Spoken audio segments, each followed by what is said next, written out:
Yeah, let's do a quick read. We'll bring in our guest. You can tackle all your NFL action with FanDuel, America's #1 sportsbook. Right now, new customers can bet $5 and get $150 in bonus bets if that first $5 bet wins. The FanDuel Sportsbook app gives you everything you need to place live bets on the NFL all in one place. So when you get a hunch in the middle of the game, you can check out the latest stats, view live play-by-play, and so much more on the same page where you place your bets. Just visit FanDuel.com/UCSS to join today. Never waste a hunch. Make every moment more with FanDuel, an official sportsbook partner of the NFL. And with that, we are thrilled to welcome in ESPN's Jeremy Fowler. We started the show discussing his article yesterday, and now Jeremy is here joining us to help us analyze it even further. Hey, Jeremy, how you doing, man? Hey, good, fellas. Thanks for having me. Yeah, it's Doing good great. to have you. And we obviously in your article there with Jimmy Haslam, we locked on to the statement about Jimmy saying, hey, Kevin Stefanski's going to be back, Andrew Berry's going to be back. There's the comments right there. Yeah. Even though it's been a terrible season, and he has a reputation for being impatient, our thought was, okay, he can say that now, but what if they're a total disaster the final 4 weeks? We're not sold that he's going to stand by that a month ago if things get even worse. How do you feel after talking to him directly?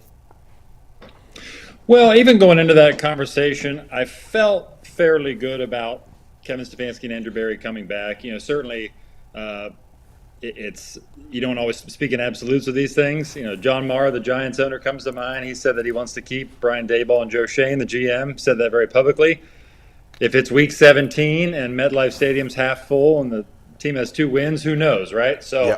You always want to leave that little bit of wiggle room. But that was my sense, even going into that conversation with Jimmy Haslam as he was walking out of the owners' meetings. It was a pretty quick conversation because a lot of times the owners go straight to their planes and leave town after the meetings. But I just called him for a few quick questions. And we were talking about the team and how he was perplexed by the 3-10 record against the backdrop of last year's 11 wins in the playoff berth. So, I brought up, do you feel like to fix things that are Andrew and Berry and Kevin Stefanski the right pieces in place? And he said, I do, we do, and those two are supported.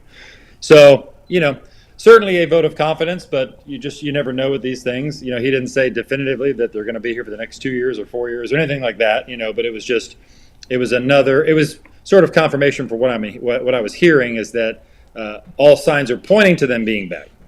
Jeremy, how confident are you that those two, Kevin and Andrew Berry, are the right pieces and can make those decisions this offseason to fix things for next season? Well, certainly they're two very bright people.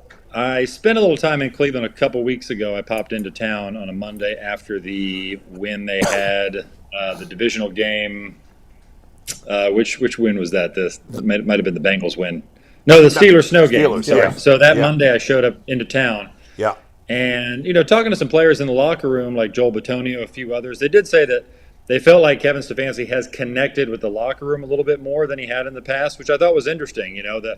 I think as a play caller and a head coach before, he had to focus and exhaust a lot of his energy in that area. He has tried to relate to the players more. There have been some examples of him connecting with the guys, spending more time in the offensive line room, for example, being a little bit more vulnerable in his conversations with players. So I do think that he's tried to make changes.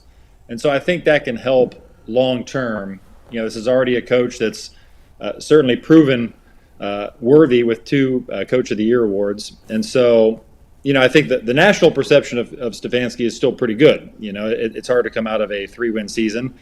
And certainly with the schedule, there's no slam dunk wins in there, so they could end the year with 3 wins. But I think, by and large, this is probably an aberration. I get that sense. There's certainly enough brain power there between Andrew and Kevin to pivot here, and it's not a full-scale rebuild. I asked Haslam that. He feels like there's enough talent where, even though they have a lot of needs, that they don't have to tear this thing down again. And look, Andrew Berry is very respected in general manager, executive circles around the league. He's known as a very bright guy with good ideas. So I think all that will prevail, and they'll give it one more go. And they just extended their contract, 5 or 6 months ago. When it comes to the quarterback conversation, with Jimmy Haslam, he talks about how they'll assess it, down the line. after the season ends. I don't think there's anybody here in town that thinks Deshaun Watson will ever take another snap for the Cleveland Browns again. And I get why he says that. Like you're not going to make us, even if he already has made the decision in his mind, you're probably not going to say it like in week, 16 or 15. But when the season is over, what and where do they go at quarterback? Is Jameis Winston a viable option to be a bridge? Do they go to the draft? Like, what do you see? What's your gut tell you after talking to Jimmy? It's fascinating. I've been trying to ask people in and around the team on it. There's no easy answer. The Browns are very careful in what they say. Certainly, they will have a full-scale strategy that they do not want to divulge right now. And they are. I do think there's a sense of like, hey, let's get through this year and then figure all this out. There's no easy answer because of the money attached. They can theoretically. There's nothing stopping them from giving him a blank check to go away if they wanted to cut him. I don't think they're there yet, and I just. Certainly there's the notion, and there are some whispers around the league that maybe they'll just add a veteran quarterback or a draft pick or both and have more of a competition in the quarterback room instead of having a quarterback room designed to support Deshaun. They'll get some competition going. But I don't know how that would even work because he's coming off an Achilles tear, and I don't know that he would either want any part of that or be open to that, and maybe he doesn't have the leverage anymore to say that. But it's just there's – every door you open, there's a problem. Like, there's just not a clear-cut path here, so it's just they're going to have to find the path of least resistance. My guess is they're going to work long and hard to see if they can draft the right quarterback. There's rarely do you get a chance to be in the top 5 to 7 picks. It's not a great draft this year to need a quarterback. That's really the consensus around the league. Last year there were 6 guys in the top 12. This year the feeling is there's going to be a drop-off after probably the top 2. And some aren't even sold that those top 2 are at the level of some of the quarterbacks this year. So it's problematic, but I do think the Browns are going to sort of turn over every stone in that regard and say, okay, well, look, we're picking high again. We got our first-round pick since 2021. Let's make the best of it and look for a passer. Speaking of that, Jeremy, you say, first-round pick since 2021.